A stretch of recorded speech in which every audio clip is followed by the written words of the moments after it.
예수 이름으로 환영하고 축복합니다. 러빙 월십 직전에 여러분들의 영혼들이 찾아오시는데 한쪽의 영혼들은 목사님 어떻게 해요? 몸이 아프고 가정에 이런 문제가 있고 진로 장래가 이런 부분이 막히고 또 영적으로 이런 문제가 있고 어떻게 해요?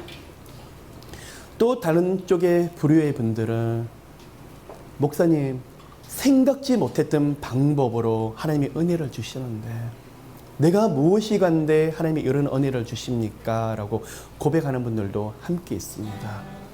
여러분 모두가 지금은 힘들고 어렵지만 아까 후자의 말씀처럼 이제는 정말 주님이 살아계신 걸 보았다, 응답받았다. 그런데 그 응답이 중요한 것이 아니라 살아계신 하나님을 깊이 경험하시는 모두가 되시기를 예수로 축복합니다. 여러분 마음속에 깊이 새기셔야 될 게 있어요. 하나님은 살아계세요. 그 어떤 문제가 있고 외롭고 고단하고 홀로 남은 것처럼 보이고 그런 문제들을 어떻게 뚫고 나가야 될지 모른다고 할지라도 하나님은 살아계세요. 하나님은 다 알고 다 보고 계시고 믿는 자들의 부르짖음에 하나님께서는 결코 방관하거나 멀리 서 계시지 않으세요. 우리가 느껴지지 아니할 뿐 여러분들이 예수 이름으로 부르짖는 그곳에 살아계신 하나님, 어떤 하나님이죠? 죽은 자의 하나님이 아니라 여러분 한 분 한 분들의 살아계신 하나님이세요. 언제 보일까요? 지나놓고 보면 하나님이 어떻게 도우셨더라. 그 순간에는 모를 수 있더라는 거예요. 단 여러분 어리석고 미련한 우리들입니다. 입술로 함부로 범죄하지 마시길 바랍니다. 무슨 말일까요? 하나님께서 때때로 여러분 넋두리하는 거, 때때로 좌절하는 거 괜찮아요.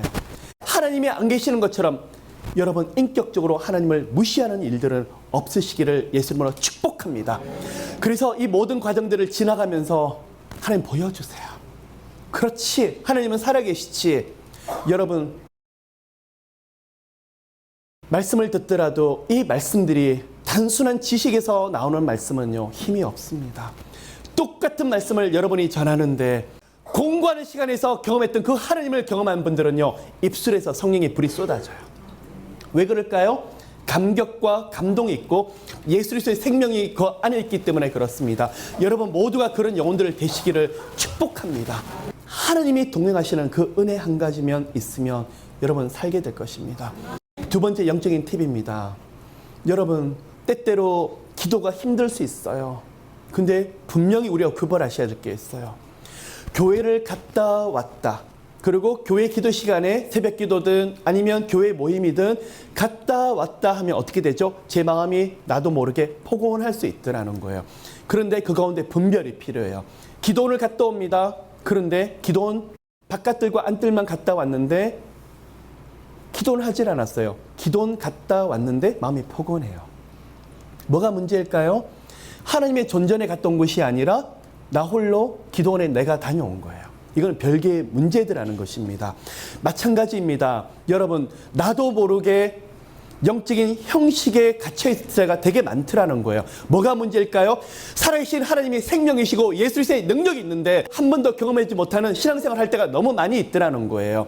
여러분 이 시간에 분명히 말씀을 드리는 것은 기도는 영혼의 호흡이에요.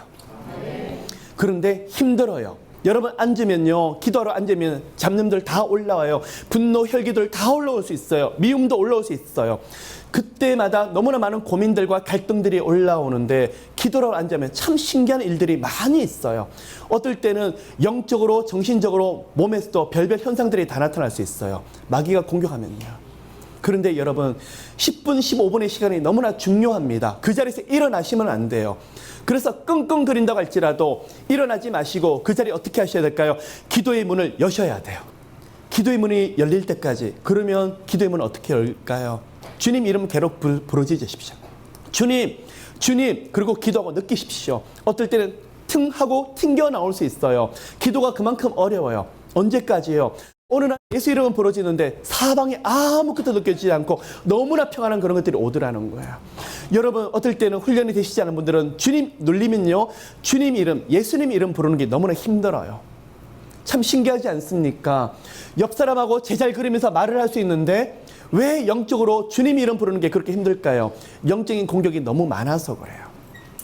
그럴 때는 여러분 영적으로 그 문을 여셔야 되는데 홀로 이 문을 여시기가 너무나 힘들 때가 있어요. 근데 훈련이 필요해요. 그래서 그 시간을 기도가 막혔다, 기도의 문이 열리지 않는다, 영적으로 답답하다는 시간이에요. 근데 대부분의 사람들은 영적으로 둔감하면 무슨 말입니까? 그냥 나 혼자 기도하고 왔는데 아니에요. 여러분, 영적인 것은요, 주님의 임재가 느껴지는 것이 너무나 중요하더라는 거예요. 그러기 위해서는 기도의 문을 여셔야 돼요. 누구 이름으로요? 예수 그리스도 이름으로 여시는 모두가 되시기를. 그래서 기도의 문을 여시고 들어가는데 그 존전에서 누구를 만납니까? 살아계신 여호와 하나님, 살아계신 성령을 만나는데 하나님을 만났더라, 하나님을 대면했더라. 어떨 때는 하나님의 음성이 들리지 않을 수 있어요. 아마 대부분 들리지 않는다 고백할 수 있어요. 괜찮아요. 마음이 깊은 평안, 기쁨, 그 앞에서 하나님이 살아계시게 느껴지면 여러분 그 은혜 한 가지면 그 어떤 환경에 여러분 모두가 살아가실 수 있을 거예요. 그래서 주의 이름을 부르짖으십시오. 기도가 막히시면 센텐스 기도를 계속하십시오. 주여 은혜 주세요. 주여 불쌍히 여겨주세요. 주여 살려주세요. 계속 반복하며 기도하시는 모두가 되시기를 축복합니다. 여기서 만약에 더 열리지 않는다 그러면 여러분 대적 기도 훈련이 되신 분들은 예수 이름으로 계속 대적하십시오. 영적으로 방해하는 어둠의 영들을 예수 이름으로 계속 대적하십시오. 그런데요, 이런 식으로 훈련이 되신 분들은 어느 순간에 기도가 막힐 수 있지만 쉽게 기도의 문을 열어버리세요. 그리고 다른 사람의 기도의 문을 여는 것을 크게 도와주세요. 그런 여러분 모두가 되시기를 축복합니다. 그래서 여러분, 때로는 봉사도 필요하고 헌신도 필요하지만 살아계신 하나님의 임재를 깊이 누리시면서 지난주 제가 말씀드렸던 영적인 비밀, 하나님과 나만이 아는 하늘의 비밀을 많은 것을 만들어 가신 여러분 모두가 되시기를 축복합니다. 어느 날 영적으로 들어가는데 답답하고 막혔는데 기도 속에서 뚫리지가 않는데 그 문을 열어버리는 거예요. 그래서 여러분 막힐 때는 찬양도 계속 후렴을 하시든지 한 곡을 택하셔서 계속 반복하며 기도를 하세요. 어느 순간에 그게 깊이 들어가면서 얼마나 평안한지 모르겠어요. 하나님이 주시는 평안, 예수께서 주시는 그 평안함으로 세상을 이기시는 여러분 모두가 되시기를 예수 이름으로 축복합니다. 지난주 사무엘상의 말씀을 마무리를 하고 오늘은 요한복음의 말씀을 함께 나누기를 원합니다. 요한복음 1장 12절 한 구절의 말씀을 함께 읽고 요한복음 말씀을 함께 나누도록 하겠습니다. 안 찾으셔도 되겠죠? 이 정도 말씀을 다 외우고 계시리라고 생각합니다. 함께 우리 외워볼까요? 영접하는 자, 곧 그 이름을 믿는 자들에게는 하나님의 자녀가 되는 권세를 주셨으니. 아멘. 오늘 요한복음을 이제 1장은 서론에 대한 부분입니다. 그러면 요한복음을 하기 전에 우리가 공관복음을 이야기를 할 때 4대 공관복음이 있습니다. 4권의 책이 있습니다. 무슨 책입니까? 마태복음, 마가복음, 누가복음, 요한복음입니다. 그러면 이 부분에 대해서 제가 조금 설명을 드리고 이제 요한복음을 좀 들어가길 원합니다. 이 부분에 설명을 드리려고 하면 조금 영적인 팁과 관계가 되는 것이 에스겔 1장과 요한계시록 4장입니다.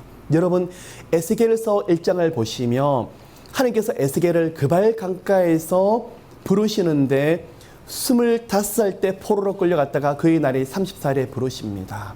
그곳의 이름이 바로 그발 강가였습니다. 그런데 어느 날 에스겔에게 환상을 보이신데 북방에서 번쩍번쩍하면서 막 구름 속에서 번개가 일어나는데 에스겔이 본 환상 가운데 4생물이 있었습니다. 근데 4생물을 보니까 움직임이 번개처럼 빠르고 그 4생물이 움직일 때마다 땅도 함께 움직여지는데 이 4생물이 영적인 세계에서 움직여지는 것마다 현실의 세계에서도 함께 움직여지더라 하는 것이 바로 에스겔 1장에서 나오고 있습니다. 그럼 북방이라는 게 무엇이냐 그러면 앞으로 바벨론에 의해서 예루살렘이 이렇게 멸망될 것이라는 것을 예시하는 것인데, 그럼 4생물은 지금 뭘 하고 있는 것일까요? 예루살렘 멸망을 향해서 일을 하고 있더라는 것입니다. 그러면 하나님이 에스겔을 통해서 아직 예루살렘이 멸망하지 않을 때 이들을 통해서 기회를 주고 있더라는 거예요. 그러면 여러분 보시길 바라요. 4생물이 중요합니다. 오늘은요. 그러면 에스겔 1장에 보는 4생물이 뭐냐 그러면 첫 번째 사자, 두 번째 송아지, 세 번째 사람의 모습을 가지고 있는 인자, 네 번째가 독수리 형상을 가지고 있더라는 것입니다. 이사야서 6장을 보면요, 오늘 하나님 보좌 옆에서 날갯짓을 하면서 헌화하면서 막 주님을 경배하는데 그 천사들의 이름을 스랍이라고 말을 합니다. 그런데 이 에스겔 1장에 보면 이 네 생물에 지금 나오고 있는데 똑같이 반복되고 있는 천사들이 나오고 있는데 바로 요한계시록 4장에서 나오고 있더라는 거예요. 어느 날 어린 양의 보좌가 있는데 천사들이 있는데 막 거기서 주님을 같이 찬양하고 있더라는 거예요. 똑같은 모습이에요. 뭐라고요? 사자, 송아지, 인자, 그리고 독수리더라는 것입니다. 그러면 에스겔을 봤었을 때는 뭐가 뭔지를 모르지만 뭔가 높은 천사들이 하나님의 명을 받들어서 예루살렘을 하나님의 뜻을 위해서 일하고 있더라는 것을 알 수 있는데, 그러면 요한계시록 4장을 들여다보면 도대체 이 네 천사들이 뭘 하고 있을까? 그럼 이 천사들의 내용이 무엇일까라고 하는 질문을 가지는데, 이 네 천사를 함축적으로 말씀을 드리면 마태, 마가, 누가, 요한, 복음, 예수께서 하셨던 그 복음서를 대표하는 것이 뭐냐 그러면 이 네 생물이더라는 것입니다. 그러면 여러분 먼저 4대 복음에 대해서 정리를 좀 하도록 할게요. 마태복음은 첫 번째 나오는 생물입니다. 무슨 복음이라고 할 수 있냐 그러면 사자 복음이라고 할 수 있어요. 두 번째는요, 마가복음이 나오는데 아까 사자 다음에 나왔던 송아지, 그러면 마가복음을 송아지 복음이라고 할 수 있어요. 그럼 세 번째는 누가복음은요, 인자 복음이라고 할 수 있고 요한복음을 독수리 복음이라고 할 수 있어요. 그러면 이 부분에 대해서 도대체 무슨 말씀하시나라고 이야기를 할 수 있는데, 이제 조금 요약을 하고 요한복음을 좀 들어가야 되겠어요. 여러분 마태복음을 펼쳐보면 처음 하나님 믿는 분들은 이해하기 힘든 이름들이 쭉 나오고 있습니다.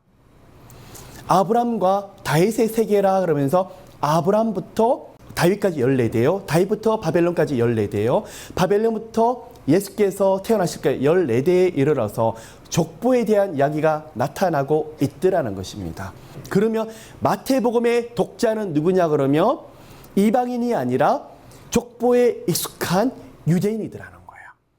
유대인이 오랫동안 기다렸던 메시아, 그리고 구세주가 오게 될 텐데 이 족보를 보아라. 아브람과 다윗의 자녀 중에서 나타낸다는 메시아가 이제 왔는데 그가 예수 그리스도라고 말을 하면서 나타나는데 그게 뭐라고요? 마태복음이더라는 것입니다. 그러면 왜 사자냐? 동물 중에서 사자는 무엇을 상징합니까? 동물 중에서 왕을 상징을 하죠. 그러면 마태복음의 주제가 무엇이냐 그러면 유대인의 진정한 왕으로 오신 예수 그리스도가 바로 주제예요. 그러면 동물로 비유를 하면 사자복음을 가지고 이제 비유를 지금 하고 있는데, 유대인으로 왕으로 왔는데, 그러면 이들의 1차 독자가 유대인인데 유대인들은 늘 율법과 토라의 말씀에 대해서 굉장히 익숙했더라는 거예요. 그래서 이 네 복음 중에서 예수께서 유난히 구약의 율법을 많이 인용한 책이 있는데 그 책이 바로 마태복음이에요. 한 40번에 걸쳐서 예수께서 인용하고 있는데 그게 바로 마태복음이에요. 왜 그럴까요? 우리는 익숙지 않아요.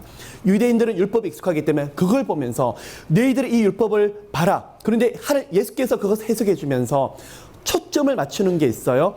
이 땅의 메시아가 아니라 마태복음에서 유난히 많이 등장하고 있는 것이 있는데 천국이라는 단어예요. 유대인은 정치적인 메시아, 이스라엘의 왕으로 오기를 바랬는데 하나님께서는 예수께서는 유대인의 왕으로 왔지만 이 땅의 왕이 아니라 천국의 복음을 전하기 왔기 때문에 율법을 초점을 맞춰주는데 이 율법을 통해서 들여다봐야 될 게 있는데 메시아를 통해서 누구를 초점 맞춰야 되는 거죠? 천국. 그래서 마태복음을 사자복음, 예수 그리스도가 왕으로 오셨는데 이것을 통해서 결국은 드러나야 되는 게 있는데 천국이더라는 거예요. 그래서 마태복음 무슨 복음이냐 그러면 천국 복음이라고도 합니다. 그래서 초점을 어디를 맞추는 거죠? 이 땅이 아니라 하늘나라, 천국에 맞추고 있는 책이 바로 마태복음이더라는 것입니다. 그러면 마태복음 다음에 나오는 책이 무슨 책입니까? 마가복음이라고 말을 합니다. 제가 마가복음을 아까 말씀을 드리기에 동물 중에서 아까 생물 중에서 어느 형상을 가지고 있습니까? 송아지 형상을 가지고 있더라는 것입니다. 마가복음은요 16장으로 되어 있는데 다른 책보다도 유난히 드라마 형식을 띠고 있어요. 쉽게 말씀을 드리며 굉장히 생생하고 생동감 있게 기록되고 있는데 기적이 일어나고 있는 그런 모습에 대해서도 너무나 선명하고 디테일하게 그려지고 있어요. 마치 눈앞에서 영화의 한 장면처럼 마가복음은 힘있게 그려지고 있더라는 것입니다. 그런데 송아지 복음과 이 마가복음을 어떻게 연관시킬 수 있을까? 그러면 이 모든 것들을 설명을 할 수 있는 키워드가 뭐냐 그러면 마가복음은요 독자가 누구냐 그러면 로마인이에요. 로마인요. 그 당시에 세계를 다스리고 정복했던 나라와 국가가 어디였습니까? 바로 로마였습니다. 그래서 마가복음을 통해서 마가가 보여주고 싶은 게 뭐냐 그러면 로마인 너네들 하나님께서 권세를 주셔서 이 땅에서 정복자의 노릇을 하고 있지만 진정한 정복자가 누군지를 아느냐? 너희들 로마가 아니라 살아계신 하나님의 아들이신 예수 그리스도가 진정한 정복자인데 보라 얼마나 선명하고 분명하게 하나님의 이름으로 기적들이 일어난지 보라 너희들이 아무리 훌륭한 문명과 문화를 가지고 있다 할지라도 진정한 정복자는 예수 그리스도여야 하는 것이 외치고 있는 것이 뭐냐 그러면 바로 마가복음이에요. 그런데 마가복음이 16장으로 되어 있는데 10장에서 클라이맥스로 가더니 갑자기 꺾여요. 무슨 말이냐 그러면 앞에서는 너무나 생생한 기적들이 많이 일어나는데 10장에 가서 인자가 온 것은 섬기려 함이요 자기 목숨을 대속물로 주려 함이라 하시면서 그때부터는 갑자기 그 기적의 클라이맥스가 꺾이기 시작하시더니 십자가의 길로 가시더라는 거예요. 그럼 무슨 말씀을 할까? 여러분 인자가 온 것은요 자기 목숨을 대속물로 주려 함도 맞지만 왜 오셨습니까? 영혼들을 섬기기 위해서 왔는데 여러분 마가복음은 송아지 복음이라고 그러는데 송아지를 들여다보시면 소를 들여다보시면 아마 모든 부위들 안 먹는 부위들이 없을 거예요. 소 혀부터 시작을 해서 소 꼬리까지 안 먹는 부위가 없을 것이고 뼈는 뼈대로 다 드실 거예요. 그죠? 가죽은 가죽대로 여러분 손에 다 들고 계시잖아요. 뭘까요? 평생 일을 하다가 마지막 죽는 순간에는 모든 걸 다 줘버리고 희생하며 떠나는 생물이 있는데 그 생물이 뭐라는 거예요? 소와 송아지들라는 거예요. 그러면 바로 송아지를 통해서 하나님이 비유하고 계시는 게 뭐냐? 예수님의 희생이에요. 예수께서는 이 땅에 오셔서 하나님의 아들로서 억눌리는 자 그리고 고통받는 자 소외받는 자를 위해서 다 고통하시고 치유하셨는데 결국 십자가 위에서 모든 피와 물을 다 쏟아주셔서 모든 것을 누구를 위해서요? 하나님을 사랑하는 영혼들을 위해서 온 인류를 위해서 다 주시더라는 거예요. 그가 희생하시더라. 그러면 정복자는 힘으로 군림하는 것이 아니라 진정한 정복자는 희생하고 섬기는 모습이 바로 정복자의 모습이더라는 거예요. 민족들을 섬기고 다른 나라들을 섬기고 그때 하나님이 영광 받을 것이며 너희들에게 주신 사명이 바로 이런 것이라는 것이 바로 송아지 복음이더라는 것입니다. 그러면요 그 다음에는요 인자 복음이라고 말을 하고 있습니다. 인자 복음은 그 다음 파트죠. 누가 복음입니다. 여러분 누가 복음을 누가 썼습니까? 제가 지금 말씀드렸어요. 누가 복음 누가가 썼죠. 누가가 쓴 책이 하나 더 있습니다. 신약에요. 사도행전입니다. 여러분 사도행전에 별명이 있다고 이전에 제가 말씀드린 적이 있습니다. 사도행전은 사도들이 행하는 것도 되지만 사도들이 간절히 기도할 때 그래 성령께서 강림하셨고 그 기도를 통해서 모든 사명들을 담당하더라는 거예요. 그러면 기도 없이 그 사명을 감당할 수 있을까요? 없죠. 그래서 사도행전은 별명이 기도행전이라고 말을 해요. 또한 기도할 때 누가 역사하시죠? 기도는 미련해 보이지만 간절히 빌 때 성령께서 능력이 이 땅에 임하는 헬라어로 두나미스는 아주 강한 능력을 말하고 있는데 두나미스 성령님의 능력이 이 땅에 올 수 있는 그 능력의 툴이 무엇이냐면 바로 기도예요. 똑같습니다. 누가복음을 적을 때 왜 인자라고 그러냐 그러면 하나님이 아들 예수 그리스도를 보내셨고 그 아들 예수 그리스도는 하나님과 똑같은 신성을 가지고 계셨지만 사람의 몸으로도 똑같이 오셨어요. 100% 사람이며 100% 하나님이세요. 그런데 연약한 사람의 육체로 오셨기 때문에 예수께서도 기도하시며 성령 충만을 받고 공생애를 감당하셨더라. 누구보다도 기도하셨고 누구보다도 성령 충만하셨고 누구보다도 성령의 능력을 빌어서 공생의 사명을 감당하셨고 십자가의 죽으심을 그 사명을 감당하셨더라. 그게 언제 이루어졌던 거 어디서 나타나고 있죠? 누가복음에서요. 그러면 인자, 진정한 인자는 기도하고 성령 충만을 받더라는 거예요. 그러면 이것이 나타나는 책이 무엇일까요? 누가복음이더라는 거예요. 똑같이 성령 행전, 기도 행전이 나타나는 것이 무엇일까요? 바로 여러분 잘 아시는 사도행전이더라는 거예요. 여러분 누가복음을 통해서 예수께서도 기도하셨고 성령 충만하셨는데 우리도 그걸 보면서 진정한 복음을 가지고 가진 자들은 무엇을 해야 되더라는 거죠? 엎드려서 기도하며 그 사명을 감당하기 위해서는 성령 충만하지 않으면 안 되더라 하는 것이 바로 누가복음과 사도행전에서 나타나는 바로 말씀 메시지더라는 거예요. 그래서 인자복음이에요. 누가복음은 독자가 누구냐 그러면 이방인이에요. 그러면 요한복음은요 독자가 누구냐 그러면 교회예요. 그러면 요한복음은 주제가 무엇이냐 그러면 교회며 또한 영생이에요. 여러분 교회가 누가 모이는 것이 교회입니까? 그냥 사람들이 울수 모여가지고 그냥 예배드리고 은밀한 의미에서는 교회는요 예수 이름으로 하나님을 영접한 자 그들을 성도라고 그러고 그들이 가진 것이 바로 영생이에요. 영생을 소유한 자들이 모여서 하나님을 예배하는 그곳을 하나님께서 교회라고 보고 계세요. 그러면 요한복음에서 중요한 키워드가 뭐냐 그러면 독자는 교회며 또한 무엇이냐 그러면 바로 영생이에요. 그러면 요한복음은 뭐에 대한 책일까요?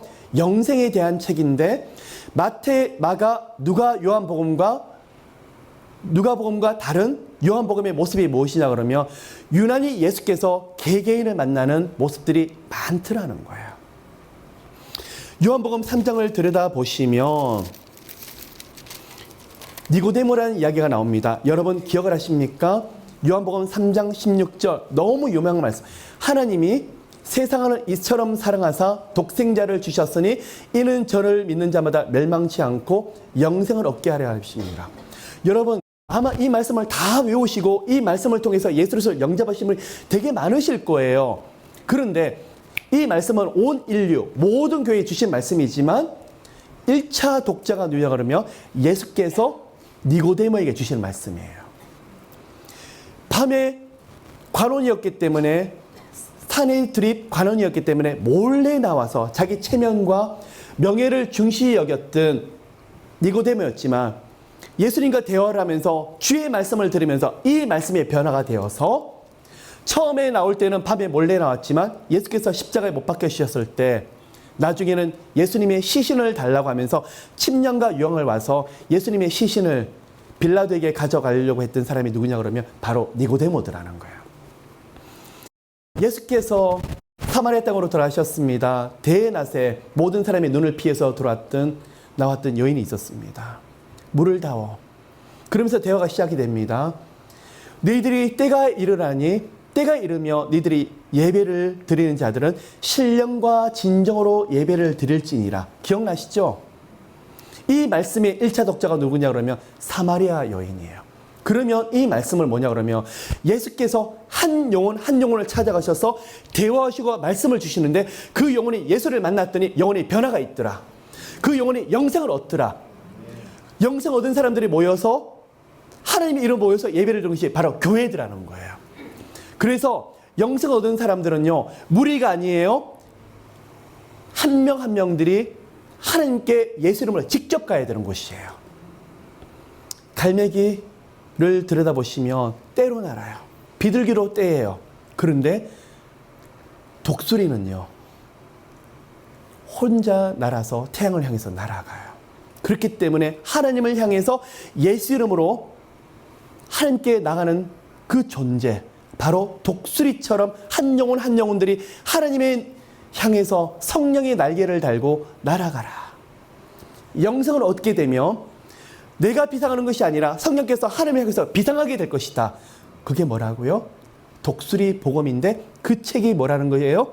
바로 요한복음이더라는 거예요. 그래서 여러분 이제부터 요한복음을 하게 될 텐데 요한복음은 교회에 대해 주시는 책이요. 특별히 영생에 대해서 하나님이 말씀을 하고 계시더라는 것입니다. 요한복음 1장을 보시면 태초에 말씀이 계시니라. 여러분 창세기 1장 1절 창세기 강해를 하면서 제가 말씀을 드렸습니다. 태초에 하나님이 천지를 창조하시니라. 그때 제가 태초에라는 것을 히브리어로 번역을 하면서 베레시트라고 말씀을 드렸습니다.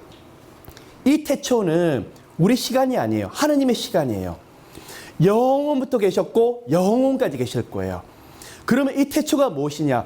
영원 전부터 계셨는데 하나님께서 하나님 형상대로 만든 사람에게 비록 피조물을 만들으셨지만 온 세상을 창조하셔서 하나님이 그 영혼에게 주권 주시려고 만들어진 그 시간을 베레시트라고 히브리에서는 설명하고 있더라는 것입니다. 그럼 영혼에 계시는 분이 누구와 교제를 하기 위해서요? 창조하셨지만 누구에게 권한을 주시려고요? 하나님의 형상대로 만들어진 사람에게 그 축복을 주시게. 그게 바로 베레시트예요. 그러면 요한복음 1장에서 나오는 태초에라는 것은요. 엔 아르케라 그래서 헬라어로 태초라는 단어예요.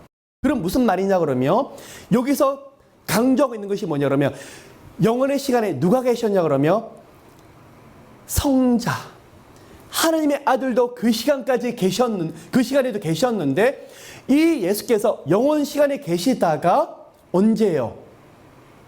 이제 자신의 모습을 드러내셔서 하나님의 계시를 자신을 통해서 완성시켜 나가시더라 하는 의미를 가진 것이 뭐냐 그러면 엔 아르케드라는 거예요. 그러면 원래 영혼의 시간에 누가 계셨는데요? 성부, 성자, 성령 하나님이 이전부터도 계셨어요. 그럼 요한복음 이 말씀은 뭐냐 그러면 예수께서 창세에서 나타나는 모든 계시들을 완성시키기 위해서 예수께서 자신의 모습을 드러내는 그 시간을 이제는 엔 아르케라고 표현하고 있더라는 거예요. 그럼 무엇으로 자신의 모습을 드러내셨더라는 거예요? 엔 아르케 시간에 보면요. 말씀이 계시니라. 여러분 아무리 헬라어를 모르시더라도 로고스라는 단어를 아실 거예요. 우리가 로고스를 말씀이라고 하고 레마는 한 영혼 한 영혼에 특별히 주시는 말씀을 레마라고 말하고 있는데 원래 로고스는요. 헬라어로 온 우주를 감싸 안고 있는 원리를 말하고 있어요. 그것을 본떠서 그것을 가지고 와서 우리는 말씀을 가져다가 그 원리 헬라 문화에서 가지고 있는 그 원리가 무엇이냐? 바로 하나님의 말씀이더라는 거예요. 그러면 모든 인류, 우리 눈으로 보는 모든 세상을 가지고 공통되게 그 원리를 가지고 이 세상이 움직여지고 있는데 그 근원이 뭐라는 거예요? 바로 하나님의 말씀, 바로 그것이 바로 로고스라는 거예요. 그분이 결국은 누구실까요? 하나님의 아들 예수 그리스도시더라는 것입니다. 말씀이 계시니라. 이 계신다는 이야기는요. 재미가 있어요. 3인칭 단수형으로 적혀 있어요. 그러면 말씀들이 계시다가 아니라 말씀이 계신다. 1장만 제가 좀 깊이 파고들고 2장부터는 좀 속도를 내서 좀 빨리 좀 나가도록 할게요. 그러면 이 말씀이 무엇이냐 그러면 단성으로 적혀 있어요. 이것을 통해서 유추해 볼 수 있어요. 삼위일체 하나님이시더라는 거예요. 복수형인데 단수시더라는 거예요. 하나님들인데 하나님 한 분이시더라는 거예요. 그런데 미완료형이라는 게 무슨 말이냐 그러면 이전에도 계셨고 지금도 계셨고 완료가 된 끝이 났다는 거예요. 앞으로 영원토록 계시기 때문에 완료가 될 수 있어요? 없어요? 결코 완료가 될 수가 없고 영원부터 시작해서 영원까지 가게 될 때 결코 끝이 나지 아니하더라는 거예요. 그러면 창세기 1장 1절의 말씀도 너무나 중요하지만 요한복음 1장 1절의 말씀에도 너무나 중요한 말씀이 있어요. 영원전에도 예수께서 계셨고, 그리고 창조하실 때도, 말씀으로 창조하실 때도 그 권원이 누구시라는 거예요? 예수 그리스도시고, 창조하시고 나서도 계속 계신 분이 누구시더라는 거예요? 예수 그리스도시고, 또 이 땅에 오실 때도, 오시고 나서도 영원토록 계실 분이 누구시더라는 거예요? 예수 그리스도시고, 그 존재는 처음도 끝도 한계가 없으시더라는 거예요. 그분이 누구시더라는 거예요? 바로 하나님의 아들 예수 그리스도인 것을 분명히 말씀하고 있는데, 말씀이 하나님과 함께 계셨으니, 그러면 하나님과 함께, 전치사로 프로스라 그럽니다. 그러면 함께라는 말이 뭐냐 그러면 그냥 옆에 앉아있는 함께. 극장에 가서 영화를 보는데 함께 앉았더라. 오늘 쇼핑 가는데 다리가 아파서 앉았는데 함께 앉았더라. 그게 아니고요. 이 함께는 인티머시를 말하고 있어요. 끈끈할 정도로 친밀함. 그냥 너와 내가 하나 정도로 그 친밀함이 바로 여기서 프로스에 나오고 있더라는 거예요. 그러면 요한복음 1장 1절에서는요. 하나님이 그 아들과 함께 하나다라고 한 것이 유추가 될 정도로 깊은 의미가 내포되어 있더라는 거예요. 말씀이 하나님과 태초 전부터 함께 계셨고, 지금도 함께 계시고, 앞으로도 함께 계시는데, 이 말씀은 곧 하나님이시더라. 여러분 재밌지 않아요? 말씀이 하나님과 계셨는데 말씀이 곧 하나님이시더라. 무슨 말일까요? 말씀이 예수 그리스도인데 결국 예수 그리스도가 하나님이시더라. 그래서 예수 그리스도의 기원에 대해서 말씀하고 있고, 영원부터 영원까지, 그리고 말씀이시면서 이분이 결국은 하나님과 일치가 되시더라. 삼위일체에 대해서 분명하게 말씀하고 있고, 또한 예수 그리스도의 신성에 대해서 완전 하나님인 것을 분명하게 보여주고 계시더라는 것입니다. 1장 2절에 보시면 그가 태초에 하나님과 계셨고, 1장 1절과 1장 2절을 보시면 계속 반복이 되고 있어요. 여러분, 내가 진실로 너에게 이르노니, 진실로가 몇 번이 나왔죠? 2번요. 진실로가 히브리어로 아멘, 아멘이에요. 무슨 말이냐? 히브리어에서는요, 중요한 이야기가 나올 때는 계속 반복을 해요. 이거를 기억 합서법이라고 말하고 히브리어에서 관용어구로 나오고 있는데, 1장 1절에서 나오는 이야기가 다시 1장 2절에서 반복되고 있다는 것은 진실로 그것처럼 2번 반복이 되면서 너무나 강조하고 있고 너무나 중요한 이야기인데, 그러면 이 복음은 누구로부터 시작이 되냐고요? 예수로부터 시작이 되고 있는데, 이 예수는 영원부터 계셨고 이분이 바로 하나님이라는 것을 분명하게 보여주고 계시더라는 것입니다.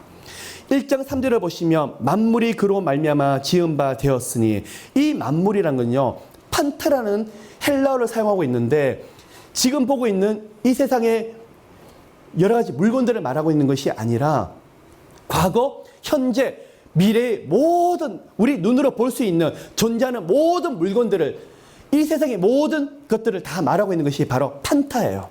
그런데요, 그로 말미암아 지은 바 되었으니, 지은 것이 하나도 그가 없이는 된 것이 없느니라. 그로 말미암아를 원어로 정확하게 해석을 하면, 하나님께서 이 만물을, 우리 눈으로 본 모든 피조물들을 어떻게 창조하셨냐 그러면 그로 말미암아인데, 원어로 직역을 하면 말씀을 통해서예요. 예수를 통해서 창조하신 것도 맞는데, 예수님이 누구시죠? 말씀 그 자체시죠. 그래서 하나님이 이 세상을 창조하신데 무엇으로 창조하셨습니까? 말씀을 통해서 창조하셨죠. 그래서 이 세상 만물을 통해서 말씀 안에서 창조하셨고, 말씀을 통해서 창조하셨더라. 창세기에서 나타난 그 말씀과 그대로 일치하고 있더라는 거예요. 그러면서 1장 3절에서 말하고 있는 것이 뭐냐 그러면, 우리가 그 만물 속에 속하고 있어요. 그러면 하나님이 우리 모든 것도, 눈으로 보는 모든 것도 말씀을 통해 창조하셨지만, 여러분 모두를 무엇으로 창조하셨더라는 거예요? 말씀을 통해서 창조하셨고 예수 그리스도를 통해서 창조하셨더라는 거예요. 그래서 여러분 모두가 하나님의 말씀으로 창조하셨고 예수 그리스도의 말씀으로 창조되었기 때문에, 낙담하고 좌절할 때 여러분 힘을 얻는 게 있어요. 하나님의 말씀이에요. 그래서 말씀이 생명이라는 거예요. 진정 하나님 말씀을 듣는데 힘이 없는데 용기를 얻고 거기서 벌떡벌떡 일어난 기적들이 일어났더라는 거예요. 여러분, 너무나 중요한 이야기가 뭐냐 그러면, 여러분 영혼이 말씀으로 소생이 되고 여러분이 말씀으로 다시 일어날 수 있다면요, 환경도 말씀으로 변화시켜 버려요. 하나님 보시기에 이 세상 어떤 만물보다 더 중요한 것이 무엇인데요? 여러분 모습 하나하나더라는 거예요. 그렇기 때문에 말씀으로 창조되었기 때문에 말씀으로 힘을 얻더라는 거예요. 여러분이 물리적으로는 흙으로 창조되었기 때문에 흙과 가까이 있으면 건강하듯이 말씀으로 창조되었기 때문에 말씀 없이는 조금 더 생명력을 얻을 수 없더라는 거예요. 그런데 1장 4절에 그 안에 생명이 있었으니 이 생명은 사람들의 빛이라. 이 생명이 무엇이라 그러면 헬라어로 조에라고 표현하고 있습니다. 그럼 이 생명이 무엇이냐? 여기서 나타나는 단어가 뭐냐면 요한복음의 주제예요. 영생이에요. 생명과 영생이라는 부분이 계속 반복되며 나타나고 있는데, 그러면 예수 그리스도 안에 있는 자들에게 하나님의 궁극적으로 주고 싶으신 게 무엇이냐면 바로 영생이더라는 거예요. 여러분, 시간이 없기 때문에 오늘은 요한복음을 1장을 다는 하지 못할 것 같습니다. 그러면 1장 1절부터 시작해서 5절까지를 들여다보시면요.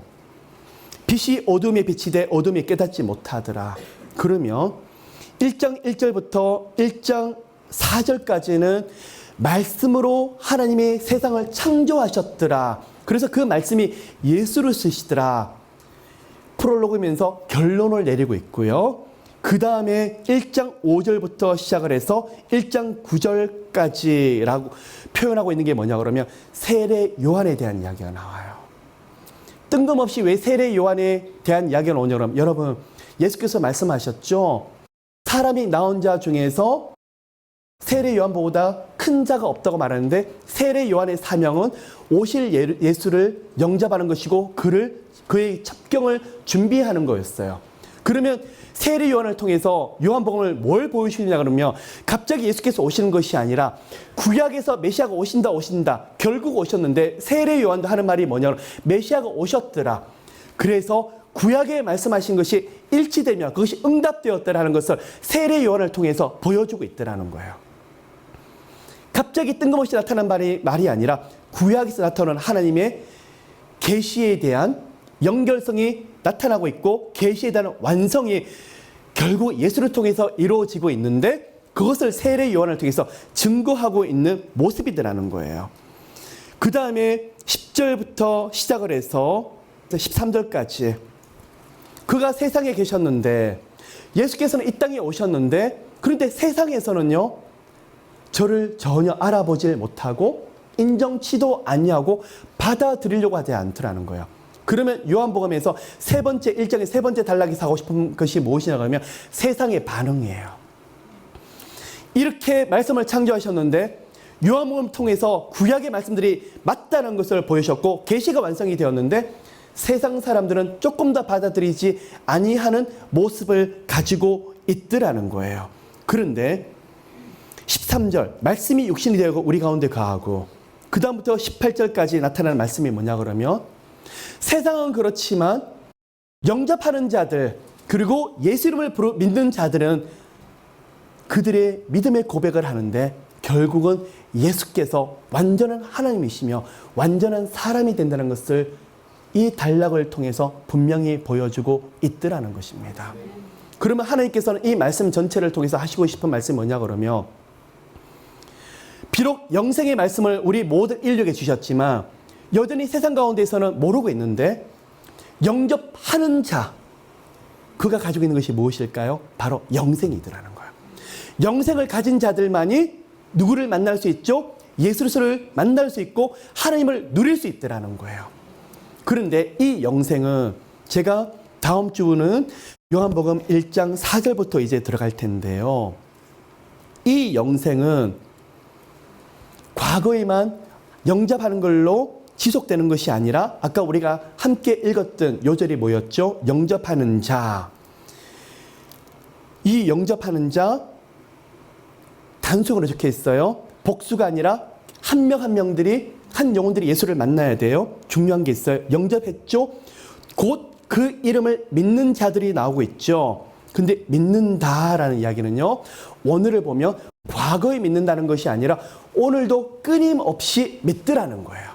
그러면 과거에 영접하는 걸로 마치는 것이 아니라 오늘날도 예수 그리스도를 계속 믿어나가면서 신뢰하고 있는 자가 결국 뭐더라는 거예요? 하나님의 자녀들라는 거예요. 그러면 그들이 무엇을 누리더라는 거예요? 영생을 누리고 있고 예수의 생명을 누리더라는 거예요. 그럼 여러분, 내가 예수 그리스도를 예전에 만났는데, 예전에 영접했는데 돼요, 안 돼요? 지금 안 믿는다면 돼요, 안 돼요? 안 돼요. 예수 그리스도를 과거에 영접했지만 지금도 영생을 누리는데 계속 믿는 것이 바로 뭐더라는 거예요? 영생을 누리는 거예요. 그러면 한 번 영접했다고 되는 것이 아니라 지금 뭘 해야 되는 것이죠? 계속 끊임없이 하나님과 예수 그리스도를 누리고 교제하고 믿는 일을 게을리하지 아니하고 계속 친밀한 교제를 누리고 있더라는 거예요. 그것이 무엇이더라는 거예요? 바로 영생이에요. 근데 세상 사람들은 그것을 몰라요. 누구만이 알죠? 교회가 알고 있고 영접하는 자들이 가지고 있더라는 거예요. 하나님께서 요한복음을 통해서 주시는 것이 끊임없는 예수의 생명력이 우리 가운데서 계속 흐르기를 원하시더라는 거예요. 한 구절을 보고 제가 오늘 말씀 마무리하고 다음 주 요한복음을 좀 앞에 좀 다시 하도록 할게요. 제가 은혜를 받는 단어 중에 구절 중에 한 가지가 16절이에요. 우리가 다 거의 충만에 대해서 받으니 은혜 위에 은혜러라. 여러분, 이 말씀 은혜 위에 은혜러라. 충만한 것은 흘러 넘친다는 이야기죠. 은혜 위에라는 거는요, 헬라어로 안티라는 건데 대신이에요. 무슨 말이냐 그러면 이제는 은혜를 받았는데 나도 모르게 은혜가 메말라 버리더라는 거예요. 다운되더라는 거예요. 낙심이 와서 온데간데 없어지더라는 거예요. 그런데 그거 대신에 다시 뭘 부어주시더라는 거예요? 다시 은혜를 부어주시더라는 거예요. 그것이 바로 은혜 위에 은혜예요. 너무 놀랍지 않으세요? 이런 축복을 누린 사람이 누구만이 누릴 수 있죠? 영생을 가진 사람이 누리더라는 거예요. 그래서 오늘 좌절하고 오늘 낙심을 하고 오늘 포기를 하는데 영접하는 자, 곧 그 이름을 믿는 자들에게는요, 과거의 은혜가 아니라 은혜 메말라서 오늘도 부어주시고 다시 일으켜주시고 독수리가 되어서 진정한 태양이신 하나님을 향해서 크게 비상할수록 돕더라는 거예요. 누가요? 하나님의 말씀이에요. 그런 말씀을 우리가 요한복음을 통해서 크게 누리시는 모두가 되시기를 예수님으로 축복합니다. 여러분, 크리스찬으로서 경건하게 살아야죠. 거룩하게 살아야죠. 봉사도 헌신도 중요해요. 더 중요한 게 있어요. 복음이에요. 예수님의 피 묻은 복음이에요. 말씀이에요. 영생에 대한 축복이에요. 구원에 대한 축복이에요. 이 감격이 흘러넘치는 자들은요, 은혜 위에 은혜로라. 너무 좋지 않아요? 제가 이 말씀을 보는데 하나님 맞아요. 주님, 과거의 은혜 말고요, 오늘도 은혜 부어주세요. 주님, 내일도 부어주실 거죠. 하나님, 매일매일 끊임없이 은혜 부어주셔야 돼요. 저는요, 그 은혜 없이는 살 수 없어요. 1장 12절 영접하는 자, 그 말씀으로 시작되는데 저는 1장을 마무리하는데 은혜 위에 은혜더라. 맞아. 우리 하나님이 과거에 머무르지 아니하시고 지금도 내일도 미래에도 그 은혜가 결코 완료되지 아니하며 계속 부어주시더라는 거야. 누가요? 하나님이, 예수께서 누구에게요? 여러분 한 분 한 분에게요. 그런 은혜가 충만한 모두가 되시기를 예수님으로 축복합니다. 사랑해 주님, 고맙고 감사를 드립니다. 하나님, 저희들 영생에 대한 감격 주세요. 예수님에 대한 뜨거운 마음들을 주세요. 하나님, 그냥 과거의 은혜에 멈추는 것이 아니라 은혜 때문에 감격하며 즐거워하며, 하나님 없이는 안 된다고 고백했는데 주님 부으시는 그 은혜 때문에 견딜 수 없는 감격들이 매일매일 흐르게 좀 도와주세요. 하나님, 그런 영혼들에게는 기적이 상식이 될 거예요. 수많은 기적과 놀라운 일들이 가득할 거예요. 예수 이름이 그 안에 있기 때문에요. 예수의 능력이 그 안에 있기 때문에요. 하나님, 저희들 모두가 한 명도 예외 없이 그 축복을 누리는 그런 사람들 되게 좀 도와주세요. 축복합니다. 감사드리며 이 모든 말씀 살아계신 예수 그리스도의 이름으로 기도를 드립니다.